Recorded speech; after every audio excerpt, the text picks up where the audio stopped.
The oceans are a vital source of nourishment for billions of people worldwide. It is fundamental to make sure that seafood is healthy and produced sustainably.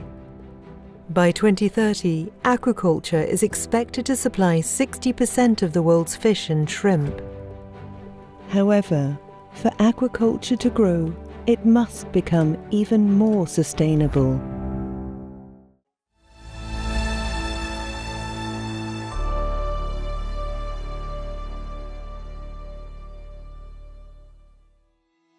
Innovation is the main success factor for the development of aquaculture. It has been such a journey from very basic cultivation of wild animals to a modern food production, and that couldn't have happened if not the industry had been extremely focused on innovation. So Norway is the leading aquaculture industry in the world. In fact, they are the pioneers of the salmon industry and are the leaders in technology adoption. So we're operating across all geographies in every part of the world, but it's all about getting down to the local business, and we've been working with Geo Johnson for over 100 years, and through our partnership we're able to bring all the solutions that the industry needs at scale, but addressing the local needs. Geo Johnson is the agent and long-term partner of the company, working in and with the aquaculture industry in Norway. Salmon contributing actually today to 16 million meals being served all around the globe every day. The aquaculture industry has a tremendous future ahead of itself, providing high quality protein to a growing population. But it has to do this in a sustainable footing, and that means addressing fish nutrition, productivity, health and welfare.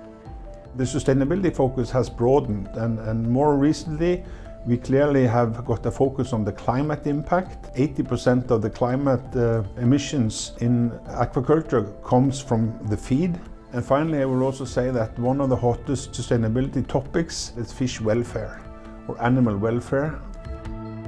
Healthy oceans are highly important for ensuring healthy and thriving salmon and trout, and the quality of the end product is directly linked to the health and welfare of our fish. But it's also part of the social contract with the consumers. So it's a topic to secure that your animal is healthy and that you continue to supply a sustainable product. We have a responsibility to support producers who are serious about minimizing their negative impact. By including their raw materials into our feed and exclude products and producers that are harmful, we make a difference. We take a really holistic approach and a very coherent approach to how we tackle sustainability in animal protein production. And that means really focusing on the topics that matter. And that's based around a broad portfolio of solutions, everything from our vitamins business all the way through to our performance solutions business and precision services. As a company, we set targets. We have science-based targets in terms of carbon emissions, and we also are very much in tune and aligned with the UN Sustainability Development Goals, so-called SDGs. But to make that happen, we focus on key areas that matter to animal protein production, whether it's land animal production or aquaculture. We work with partnerships throughout the value chain. It's so important to work with others. Sustainability is systems thinking. You can't do this on your own. A good example of this is our collaboration with the Sustainable Shrimp Partnership in Ecuador. Most important thing is how we can democratize LCA. LCA, or life cycle assessment, has really been in the domain of experts. And for the value chain to really get on top of the environmental footprint of animal production, then we need to expand the use of LCA. And it's done through advanced yet very user-friendly platforms like Sustell. We've developed Sustell over many years, and we haven't just done that on our own. We've worked with many partners in this respect in the shrimp industry with Grupo Almar in Ecuador. We measure our product's carbon footprint collaborating with Sustell, an industry-leading life cycle assessment platform from dsm-firmenich. Through Sustell, we understand and improve our impact in every step of the supply chain. We are proud to say that we are leading the shrimp industry with the lowest carbon footprint at just 4.18 kilograms of CO2 per kilogram of shrimp produced. We acknowledge that we need to do more with less to secure a sustainable growth. We are producing feed in nature, in the fjords, and we need to evolve in a manner that protects biodiversity and safeguards natural ecosystems.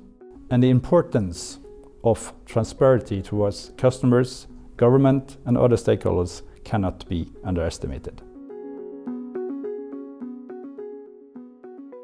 In recent years, we have included novel ingredients such as microalgae oil, insect meal, krill meal, and crab shell meal. You see that wild salmon and trout, they eat whole fish and they eat insects, so we're trying to replicate nature. And this is also sustainable, so it's a win-win. We are currently considering various fermented plant-based raw material and single-cell protein. So meeting the sustainability and nutritional needs of the fish go hand in hand. A great example is increasing demand for omega-3 oils, which are a fundamental nutritional requirement for many aquaculture species. Here we address that topic by building the Veramaris business, an alternative way of producing omega-3 fatty acids, not only making aquaculture much more sustainable, but also ensuring that the aquaculture species, salmon and shrimp for example, get access to more omega-3 oils. I think one of the biggest challenges we all face is the number of people on this planet. And the world population is going to grow to 10 billion people.